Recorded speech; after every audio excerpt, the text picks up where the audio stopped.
शिखा की नई नई शादी हुई थी। उसका मायका और ससुराल दोनों कानपुर में ही थे, इसलिए उससे मिलने उसके भाई अक्सर आते जाते रहते थे। ये बात शिखा की सास मीना को बिल्कुल पसंद नहीं थी। मम्मी जी, आज राहुल भैया आ रहे हैं। कौन, तेरे चाचा का लड़का? जी मम्मी जी। अरे पर वो तो दिल्ली में रहता है ना। हाँ मम्मी जी, उन्हें कल सुबह दिल्ली के लिए निकलना है, तो वो आज मुझसे मिलते हुए कल सुबह यहीं से निकल जाएंगे। हमने तो धर्मशाला खोल रखी है ना। कुछ कहा क्या मम्मी जी? मैंने कहा हाँ हाँ, आने दे तेरे भैया को, जमकर खातिरदारी करेंगे। अब तो कुछ करना ही पड़ेगा, इससे पहले कि मेरा घर धर्मशाला बन जाए। ये कैसी बातें कर रही हो मीना?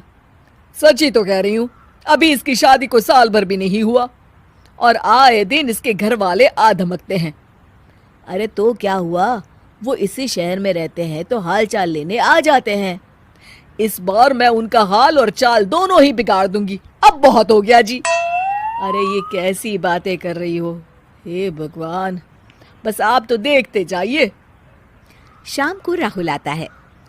नमस्ते आंटी, कैसे हैं आप लोग? हम लोग तो ठीक है, तुम कैसे हो बेटा? मैं भी अच्छा ही हूँ आंटी। बस आज रात के बाद नहीं रहोगे। चलिए भैया, मैं आपको हमारा घर दिखाती हूँ।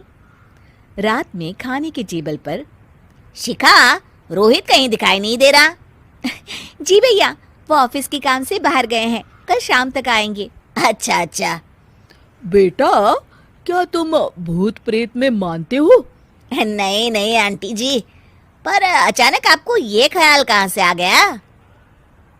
पता नहीं क्यों, कभी कभी मुझे लगता है जैसे रात के समय बैठक में कोई घूमता रहता है। ये आप क्या कह रही हैं मम्मी जी? हाँ, तुम लोग घबरा ना जाओ, इसलिए मैंने आज तक इस बारे में कुछ नहीं कहा। ये आपका वहम होगा आंटी जी, ऐसा कुछ नहीं होता। हो सकता है। चलो अब मेरा सोने का टाइम हो गया है तो चलती हूँ मैं। शिखा बेटा, राहुल के सोने की व्यवस्था वहीं दीवान पर कर देना। जी पापा जी। अब चलिए भी। अच्छा, तो बैठक में सोने वाले हैं साहबजादे। क्या बड़बड़ा रही हो? कुछ नहीं, आप सो जाइए। मीना और महेश के सोने के बाद शिखा और राहुल आपस में बात कर रहे होते हैं, तभी डोरबेल बजती है। अरे आप! सरप्राइज! काम जल्दी खत्म हो गया तो मैं आज ही चला आया। ये तो बहुत अच्छा किया। देखिए राहुल भैया भी आए हुए हैं, आप दोनों का मिलना भी हो जाएगा। कैसे हो रोहित? मैं तो ठीक हूँ भैया। शिखा, मैं भी आज यहीं सो जाता हूँ, राहुल भैया से बातचीत भी हो जाएगी। अच्छा अच्छा, ठीक है।